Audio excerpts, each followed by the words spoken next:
إن في ذلك لذكرى لمن كان له قلب أو ألقى السمع وهو شهيد.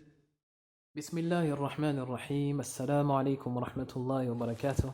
La louange appartient à Allah, nous le louons, le remercions, nous nous réfugions auprès de lui contre le mal des péchés que l'on a pu commettre et contre le mal qui se trouve dans nos propres personnes. Celui qu'Allah guide, nul ne pourra l'égarer. Quant à celui qui l'égare, alors il ne trouvera jamais de guide.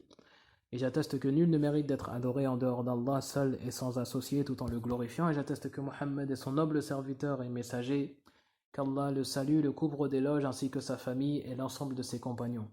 Ceci étant dit, chers frères et sœurs, sachez que la meilleure des paroles est celle de notre Seigneur Allah, qui soit exalté. La meilleure des voix est sans nul doute celle de notre prophète Mohammed, sallallahu alayhi wa sallam. Et la pire des choses en religion est la nouveauté. Toute nouveauté est innovation, toute innovation religieuse est égarement, et tout égarement mène en enfer. Qu'Allah nous en préserve et nous accorde à tous la réussite ainsi que le paradis. Nous voilà, chers frères et sœurs, dans la continuité de notre méditation sur certaines des histoires des nobles prophètes, en nous appuyant notamment sur un livre qui a pour auteur le grand savant Abdurrahman ibn Nasir al-Sa'di, qu'Allah lui fasse miséricorde, et en nous appuyant notamment sur d'autres sources qui registrent des récits authentiques tout aussi profitables, et nous demandons à Allah l'exalté de nous accorder à tous la sincérité sur cette voie, car c'est lui qui est généreux et qui répond aux invocations. Très certainement, dans notre précédent cours, vous avez appris un certain nombre de choses. Parmi celles-ci, l'importance de ce sujet sur lequel nous échangeons, ce sujet, l'histoire des prophètes qui regorge de leçons profitables, qui est une cause à part entière d'augmentation de la foi et surtout de renforcement des cœurs, et qu'Allah renforce nos cœurs. Allah Azza wa Jal dit dans ce verset que je vous cite selon le sens: et tout ce que nous te racontons des histoires des messagers, c'est dans le but de raffermir ton cœur, et de cela t'est parvenue la vérité, ainsi qu'une exhortation et un rappel pour les croyants. Et dans un autre verset, Allah dit subhanahu wa ta'ala: voilà quelques histoires de l'inconnaissable que nous te révélons. Tu ne les connaissais pas, ni toi ni ton peuple, avant cela. Sois donc patient, car la fin heureuse sera toujours pour ceux qui pratiquent la piété. Chers frères et sœurs, le sujet de notre cours d'aujourd'hui est toujours le même, la continuité de l'histoire de Salih. Nous allons plonger encore un peu plus dans les détails de son histoire, celle de Salih et de son peuple parmi les croyants. Rappelez-vous, Thamoud était cette communauté. Ici, je me concentre sur ceux qui n'ont pas suivi le message de Salih. C'était cette communauté égarée, cette communauté qui s'est montrée ingrate, qui a mécru à Allah, qu'il soit exalté, et qui ont pratiqué au-dessus de cela le pire des crimes, le polythéisme. Qu'Allah nous en préserve. Elle était cette communauté qui pratiquait l'orgueil, cette communauté qui a fui le message que portait Salih, leur frère bien connu, celui qu'ils reconnaissaient avant même qu'ils reçoivent ce message prophétique comme intègre, d'une intégrité parfaite, comme véridique dans ses propos et dans ses actes, et comme étant très méritant dans son comportement. Et à notre niveau, nous n'avons aucun doute à avoir sur ces caractéristiques, étant donné qu'Allah Azza wa Jal choisit les meilleurs des hommes pour porter son noble message. Allah Azza wa Jal dit dans ce verset que je vous ai cité la semaine dernière: Allah sait parfaitement où il va placer son message. Rappelez-vous également le détail qui a fait perdre de la valeur à Salih, celui qui a fait perdre de la valeur aux yeux de son peuple, celui qui a fait perdre, désolé, de la valeur à Salih aux yeux de son peuple. Quel était cet élément?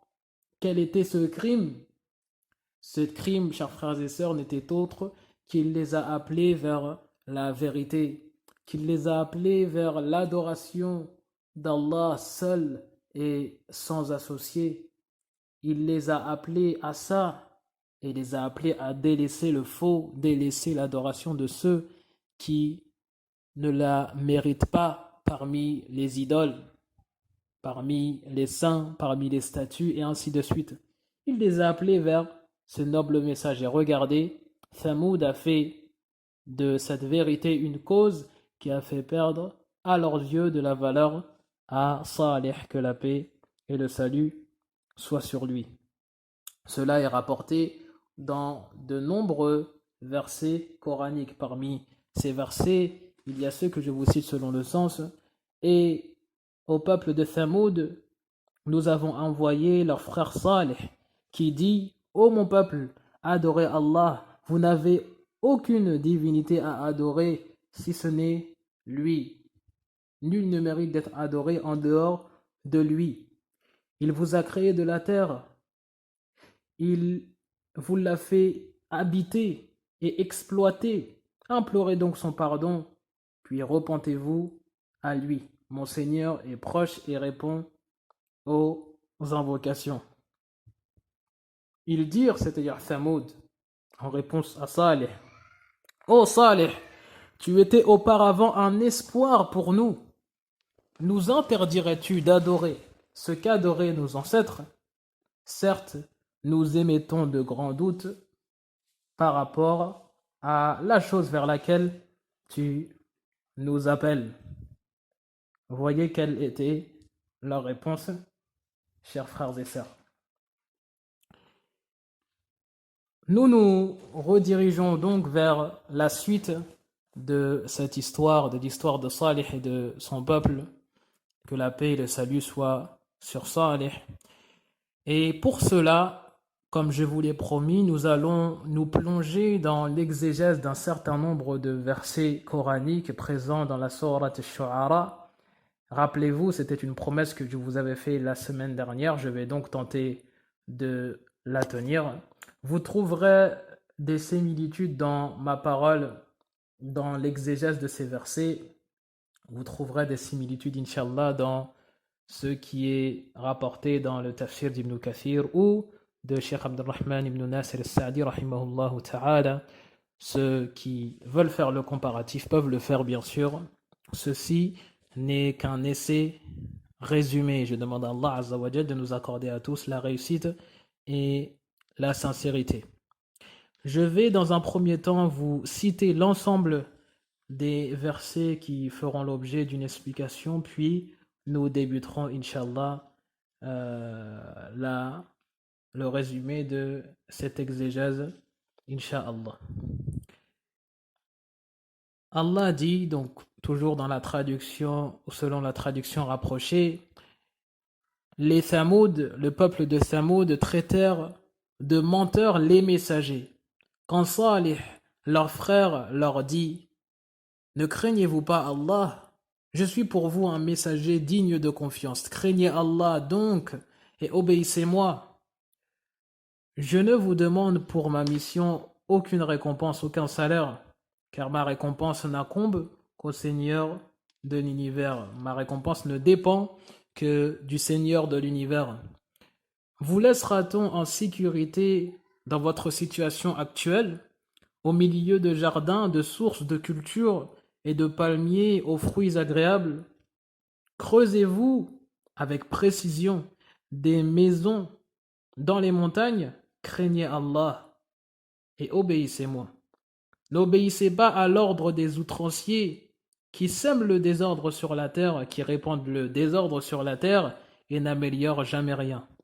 Ils dirent, c'est-à-dire Thamoud à Salih: Tu n'es qu'un ensorcelé, tu n'es qu'un homme comme nous, apporte-nous donc une preuve, un miracle, si tu es du nombre des personnes véridiques, si tu nous dis véritablement la vérité. Il dit, c'est-à-dire Salih: Voici une chamelle. Elle a à boire un jour bien déterminé et vous aurez à boire dans un autre jour bien déterminé. Ne lui faites aucun mal, sinon un châtiment terrible vous touchera. Mais ils la tuèrent et ils le regrettèrent. En effet, le châtiment les saisit. Voilà donc une preuve, mais la plupart d'entre eux ne croient pas, et ton Seigneur est en vérité le puissant, le très miséricordieux.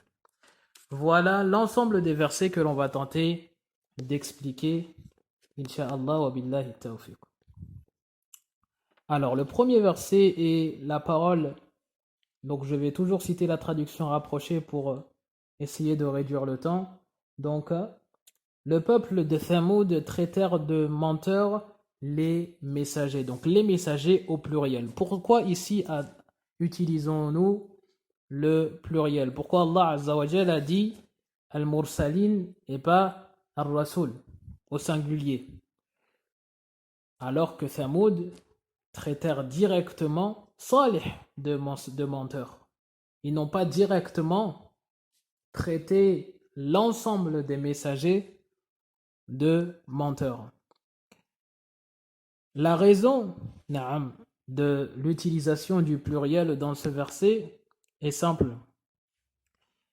Les messagers, les prophètes, chers frères et sœurs, portaient un message universel.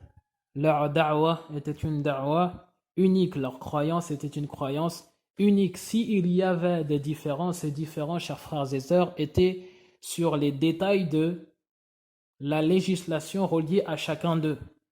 Mais leur message, la base de leur message, leur croyance était une croyance unique. Par conséquent, à partir du moment où on s'attaque à un prophète, on s'attaque à tous les prophètes.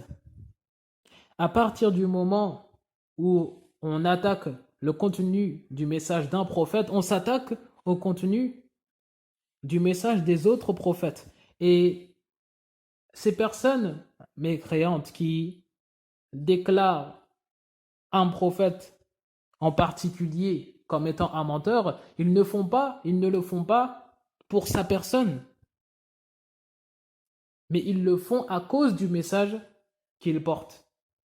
Regardez Salih. Il était très considéré de sa communauté, très respecté de sa communauté. Ils ont commencé à le rejeter, à le détester à cause du message vers lequel il les appelait.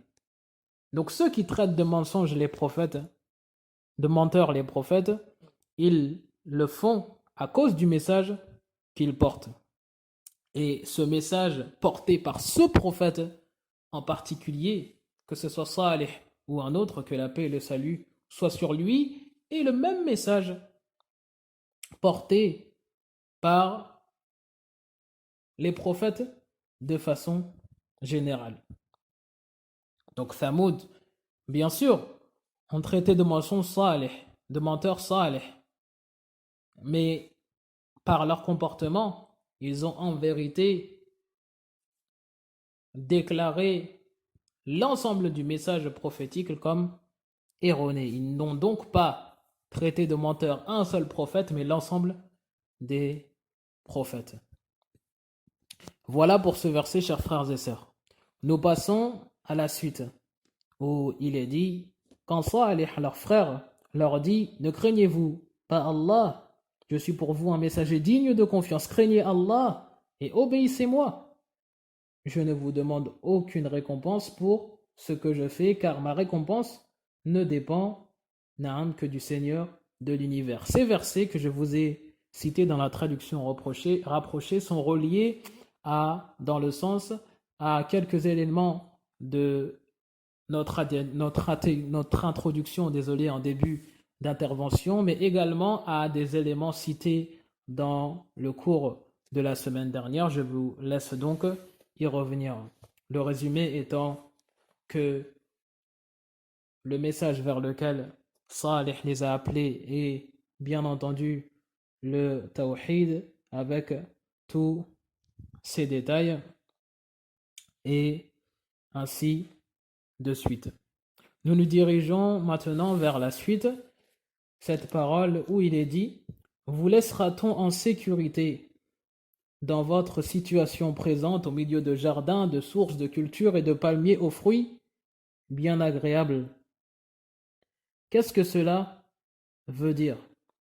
Ces versets sont dits d'une manière interrogative. Et ce procédé est utilisé dans ce verset pour bousculer, pour avertir, pour faire peur Thamoud. Et par conséquent également nous faire peur. Nous faire peur de quoi? De l'utilisation des bienfaits qu'Allah Azza wa Jal nous donne. Car nous serons interrogés par Allah quant à l'utilisation de ce qu'il nous a donné, chers frères et sœurs. Et nous avons été créés dans un but bien précis, à savoir l'adoration d'Allah subhanahu wa ta'ala. Et nous devrons rendre des comptes. Donc, qu'est-ce que veulent dire ces versets? Ils veulent dire, pensez-vous être laissé dans ces bienfaits, dans toutes ces bonnes choses, sans raison, sans devoir rendre des comptes? Pensez-vous profiter de ces bienfaits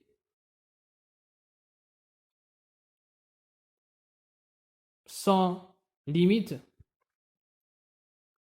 sans recevoir d'ordre, sans être soumis à des interdits de la part d'Allah? Pensez-vous être laissé dans cette situation alors que vous utilisez ces bienfaits d'Allah dans sa désobéissance? Pensez-vous être laissé dans cette situation sans devoir rendre des comptes? La réponse est bien sûr que non. Vous ne serez pas laissé dans cette situation. Et ce verset ressemble à bien des égards à un autre verset ou à d'autres versets où Allah Azza wa Jal dit L'homme pense-t-il qu'il sera laissé comme cela? Ou un autre verset où Allah Azza wa Jal dit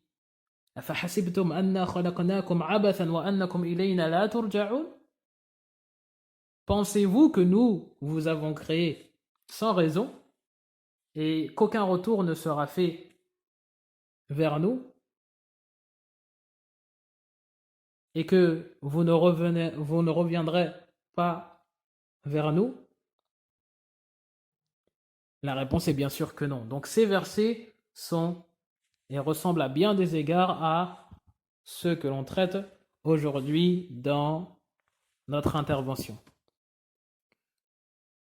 En effet, Thamoud, chers frères et sœurs, rappelez-vous de cela, étaient dans une très bonne situation. Ils étaient entourés de jardins, entourés de cultures. Ils possédaient des bestiaux.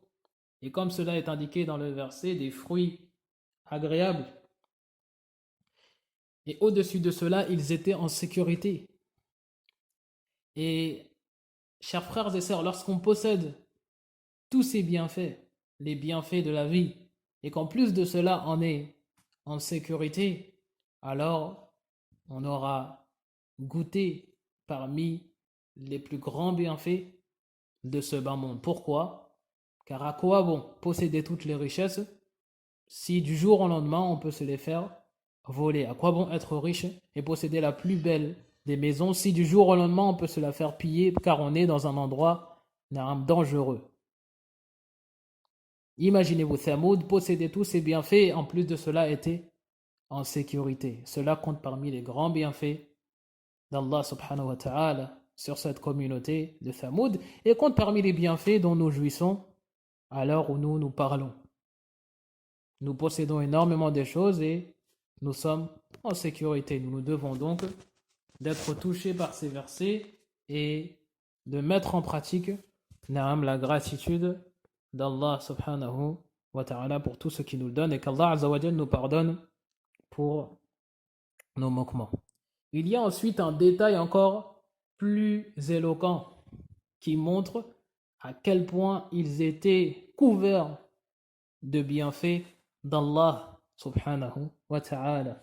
Dans ce verset, donc dans la suite où il est dit creusez-vous avec précision des maisons dans les montagnes?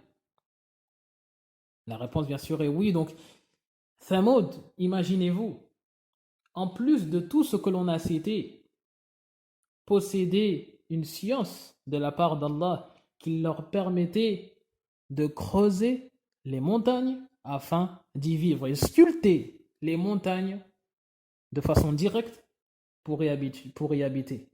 Imaginez-vous, Naam, le bienfait et la force que cela demande. Cela nécessite des connaissances dans les constructions, dans l'ingénierie, ainsi de suite. Comment faire en sorte que cette place de montagne soit une porte, une salle, et ainsi de suite. Je vous laisse imaginer le travail, Naam, énorme qu'il faut avancer pour faire ce genre de construction. Thamoud était donc dans cette situation. Et ils étaient très précis dans leur travail. Ils faisaient du très beau travail. Encore un bienfait qu'Allah Azza wa Jal leur avait accordé. Une science très forte, très importante, quant à la construction de ces choses et d'édifices. Est-ce qu'ils ont fait preuve de gratitude? Non. Ils ont choisi la mécréance. Qu'Allah nous en préserve et ont fait preuve d'ingratitude. Ils étaient également arrogants. Et ce détail, nous le comprenons dans une autre lecture de ce même verset, car ce verset a deux lectures authentiques, deux lectures coraniques. وَتَنْحِتُونَ مِنَ الْجِبَالِ بُيُوتًا فَارِهِينَ وَتَنْحِتُونَ مِنَ الْجِبَالِ بُيُوتًا فَارِهِينَ. Ces deux versets regroupent en termes de sens ce que l'on a tenté de résumer. Ensuite, nous en venons à la parole, au verset où il est dit « Craignez Allah et obéissez-moi ». Et dans ce verset, il y a bien sûr de l'ordre de craindre Allah subhanahu wa ta'ala et de suivre Salih. De le suivre sur quoi? Sur justement ce, ou parmi les choses qui ont été rapportées dans les versets précédents, l'obéissance, Naam, au prophète Salih et l'obéissance à Allah subhanahu wa ta'ala en mettant en pratique sa crainte. Il y a également dans ce verset la confirmation de tout cela. Et il n'y a aucun doute qu'étant donné l'importance de pratiquer la crainte d'Allah, l'importance de craindre, l'importance d'obéir à son Seigneur et d'obéir au prophète, étant donné l'importance de tout cela, bien entendu que il y a besoin d'une confirmation et d'une répétition. Ensuite, nous en venons à la parole d'Allah où il dit وَلَا تُطِيعُوا أَمْرَ الْمُسْرِفِينَ الَّذِينَ يُفْسِدُونَ فِي الْأَرْضِ وَلَا يُصْلِحُونَ. Dans la traduction rapprochée, et n'obéissez pas à l'ordre de l'outrancier qui sème le désordre sur la terre, qui répand le désordre sur la terre et n'améliore rien. Ici, il y a une interdiction et cette interdiction est reliée au fait de suivre l'ordre de l'outrancier. Qu'est-ce que l'outrancier? C'est celui qui dépasse les limites, qu'Allah Azza wa Jal a établies. Un autre verset utilise ce mot, Naam, dans le même sens, à savoir celui qui dépasse la limite, dans le verset où il est dit Kulu washrabu wa la tusrifu. Mangez, buvez, wa la tusrifu, et ne dépassez pas les limites. Comme cela, Naam, est indiqué dans l'explication de ce passage. Et ceux qui sèment le désordre sur la terre, chers frères et sœurs, sont ceux qui pratiquent des actes qui, dans leur nature, sont un mal et dans leur nature sont un désordre, ou ils sont ceux qui font des choses, qui pratiquent des actes qui seront la cause d'un désordre sur la terre, qu'Allah nous en préserve. Et dans la fin de ce verset, il y a ici la question reliée au fait de ne pas améliorer les choses et n'améliore rien, c'est-à-dire qu'ils ne s'améliorent pas à cause de leur obéissance à Allah, bien sûr, car ils ne lui obéissent pas, et même les autres choses ne sont pas pour eux une cause d'amélioration. Qu'Allah nous préserve de compter parmi ces personnes.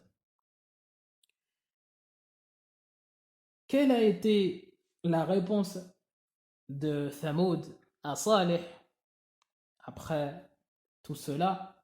Nous le verrons, Inch'Allah, la semaine prochaine dans la continuité de l'exégèse de ces versets, Inch'Allah, pour ne pas être long.